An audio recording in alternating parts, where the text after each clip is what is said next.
20 साल से हमारे यहाँ एक आदमी फंड मार के बैठे हुए, कोई काम ही नहीं किया, पार्टी के नाम पे वोट लेके चल जाते हैं। छातापुर इतना बड़ा विधानसभा है, मैं आपको बताऊं कि हमारे यहाँ कॉलेज की व्यवस्था नहीं है, आज भी वहाँ बिजली की समस्याएं हैं, करप्शन कूट कूट के भरा हुआ है।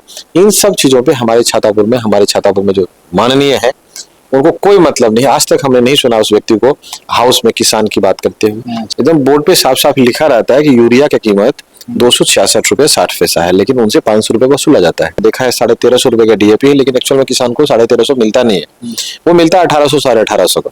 खाने की बात करते हैं, चावल दाल सब्जी तो ढूंढते हैं, उसके बाद ना मसाला सलाद पापड़ अचार की बात करेंगे। तो जो बेसिक सुविधाएं है वो तो हमारे यहाँ है ही नहीं। कॉलेज नहीं, पढ़ाई नहीं की, डिग्री डिप्लोमा नहीं कर पाए, कोई टेक्निकल एजुकेशन नहीं ले पाए।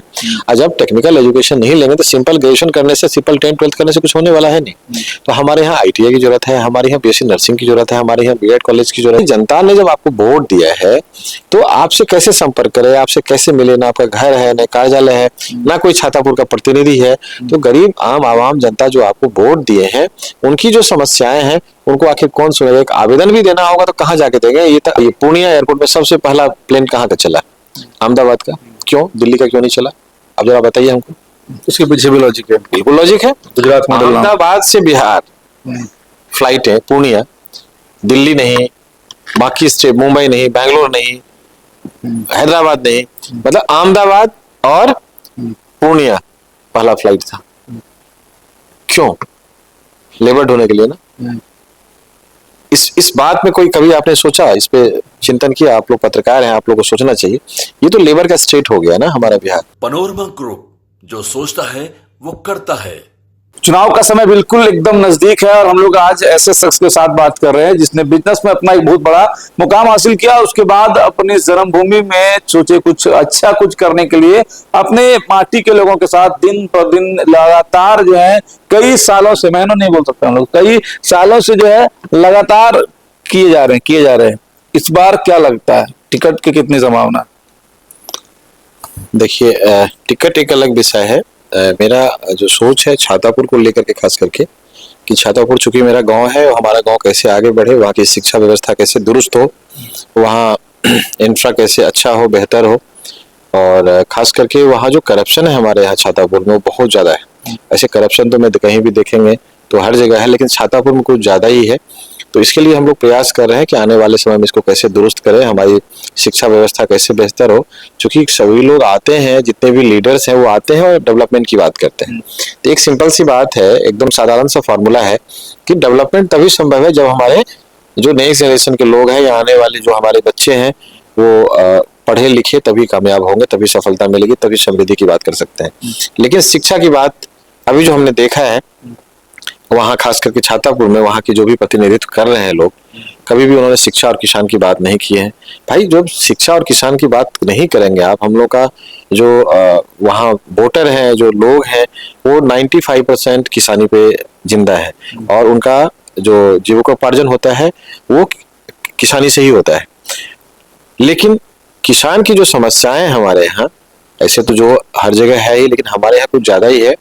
एकदम बोर्ड पे साफ साफ लिखा रहता है कि यूरिया की कीमत 266 रुपए 60 पैसा है, लेकिन उनसे 500 रुपए वसूला जाता है।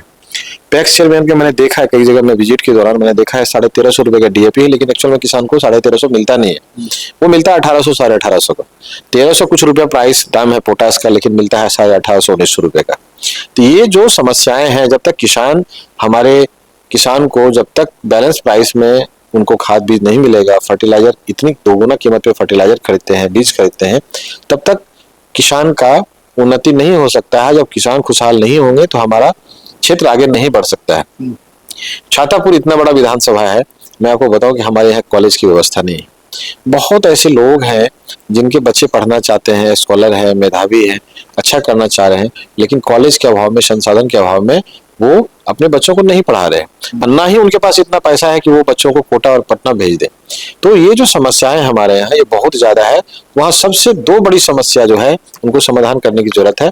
किसान की लागत मूल्य कम कैसे हो, उनको उचित मूल्य कैसे मिले, किसान परेशान ना हो और हमारे यहाँ के बच्चे पढ़े लिखे और कामयाब हो, तभी हमारा छातापुर विकसित होगा, समृद्ध होगा और हमें सफलता मिलेगी। अच्छा, एक चीज जो खास तौर पर देखिए, जो जिस व्यक्ति से हम लोग बात कर रहे हैं, बहुत बड़ा परिचय है इनका सीमांचल में, बिहार में बहुत बड़ा परिचय है। संजीव मिश्रा नाम है और सीएमडी है, डायरेक्टर है वर्मा ग्रुप के। लेकिन हम आपको ये बताने का प्रयास कर रहे हैं ना, अभी सब लोग मेहनत कर रहे हैं, ऐसे भी लोग मेहनत कर रहे हैं, क्योंकि देखिए लोकतंत्र कहा गया है कि सब लोग कर सकते हैं, सब लोग चुनाव लड़ सकते हैं, चाहे वो पढ़े लिखे हो ना हो, अनपढ़ हो, किसी भी जाति का हो, किसी भी धर्म का हो। लेकिन सर अंतर क्या हो सकता है? मान लीजिए आपका एक बहुत बड़ा, मतलब आपको ये कहा जा सकता है बिजनेस किंग भी है आप, और जमीन से स्टार्ट करके आपका मतलब इतना बहुमंजिला इमारत बन गया। यानी कि जरूर है कि आपका आईक्यू लेवल कुछ अलग टाइप का होगा। तो जब आप घूम रहे हैं, उस गलियों में घूम रहे हैं, उस जगह पर घूम रहे हैं, तो डायरेक्टली क्या दिखा? जैसे कि एक आम आदमी जा रहा है तो ठीक है, वो भ्रष्टाचार की बात करते हैं, किसानी की बात करते हैं और भी चीजों की बात करते हैं।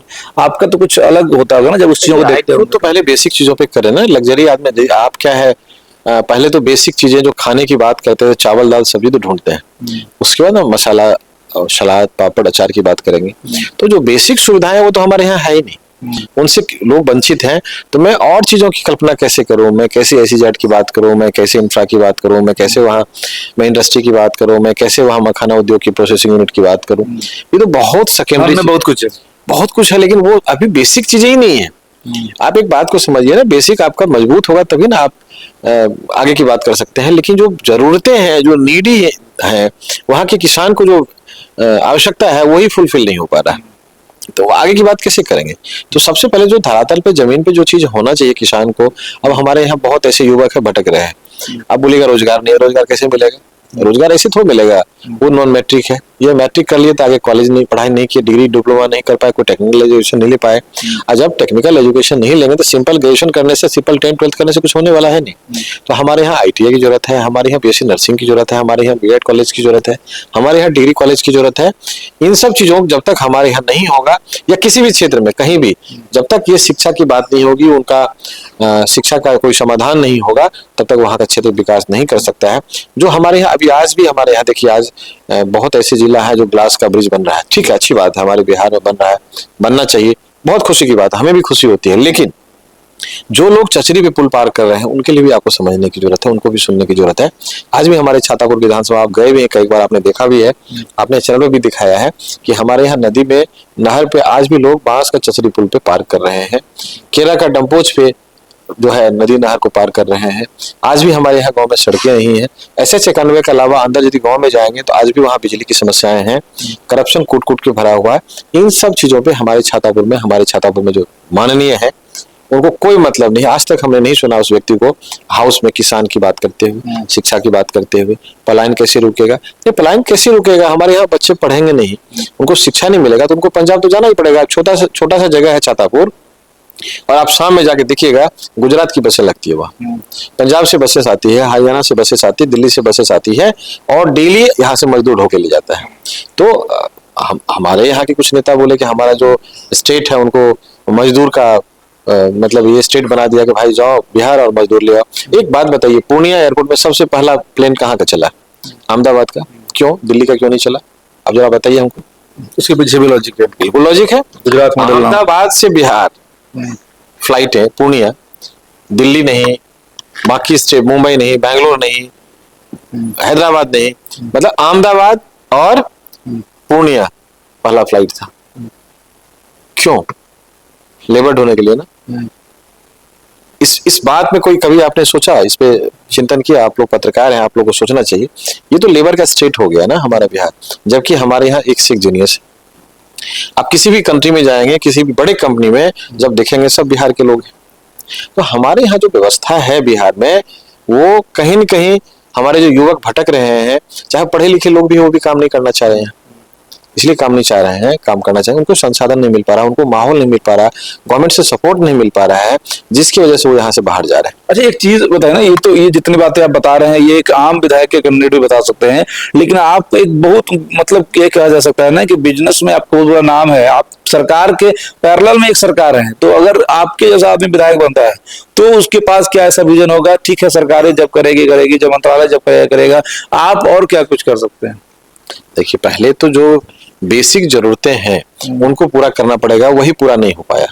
अब 20 साल से हमारे एक आदमी फन मार के बैठे हुए, कोई काम ही नहीं किया, पार्टी के नाम पे वोट लेके चल जाते हैं और पार्टी के नाम पे लोग वोट दे देती है। लेकिन व्यक्तिगत रूप से देखा जाए कि हम यदि पार्टी को वोट दे रहे हैं तो सामने वाला प्रत्याशी क्या है, कौन है, क्या विजन है, उनकी क्या प्लानिंग है, वो क्या कर सकते हैं हमारे क्षेत्र के लिए, इसको भी हमें समझने की जरूरत है। हमारे छातापुर में कोई काम नहीं हुआ, आप जाके देख सकते हैं। चाहे रोड की बात करें, आप स्वास्थ्य की बात करें, शिक्षा की बात करें, मतलब कुछ भी नहीं हुआ हमारे यहाँ। तो सारा काम ऐसे एज इट इज पड़ा हुआ, जो कि आगे आने वाले टाइम में करना है। जब ये सब चीजें हो जाएगी, देखिए हमारे यहाँ सबसे 2-3 चीज जो है बहुत जरूरी है। शिक्षा व्यवस्था को दुरुस्त करना है, स्वास्थ्य व्यवस्था को दुरुस्त करना है। करप्शन जो है बहुत ज्यादा है हमारे यहाँ, मतलब थाना में, ब्लॉक में बिना पैसा का कोई काम होता ही नहीं। स्थिति बद से बदतर है, पब्लिक बहुत ज्यादा परेशान है। और सबसे बड़ी समस्या क्या है, वहाँ जो हमारे यहाँ 20 साल से जनप्रतिनिधि है, उस व्यक्ति का ना तो कोई घर है, ना मकान है, ना वो व्यक्ति किसी का फोन उठाते हैं, ना किसी से मिलते हैं। तो भाई जनता ने जब आपको वोट दिया है तो आपसे कैसे संपर्क करे, आपसे कैसे मिले, ना आपका घर है, ना कार्यालय है, ना कोई छातापुर का प्रतिनिधि है। तो गरीब आम आवाम जनता जो आपको वोट दिए हैं, उनकी जो समस्याएं हैं उनको आखिर कौन सुनेगा। एक आवेदन भी देना होगा तो कहाँ जाके देंगे, ये तक आज तक पब्लिक को नहीं पता है। लेकिन अच्छी खबर ये आ रही है छातापुर से कि इस बार सभी समाज के लोग, चाहे किसी भी दल के लोग हों, किसी समाज के लोग हैं, बदलाव चाह रहे हैं। और 2025 में निश्चित रूप से छातापुर आप लड़ रहे हैं चुनाव? ये तो बात की बात है, अभी तो मैं तैयारी कर रहा हूँ। हम लोगों को चूंकि पार्टी की तरफ से निर्देश दिया गया है किस किस विधानसभा में तैयारी करना है, तो हम लोग अपने अपने विधानसभा में सभी लोग तैयारी कर रहे हैं।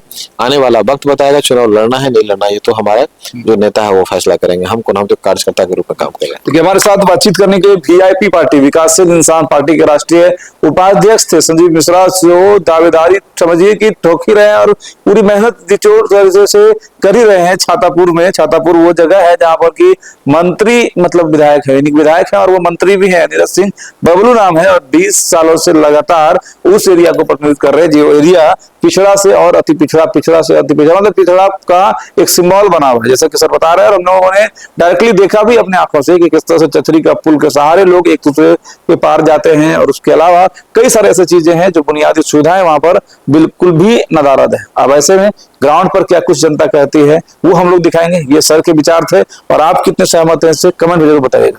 जय हिंद।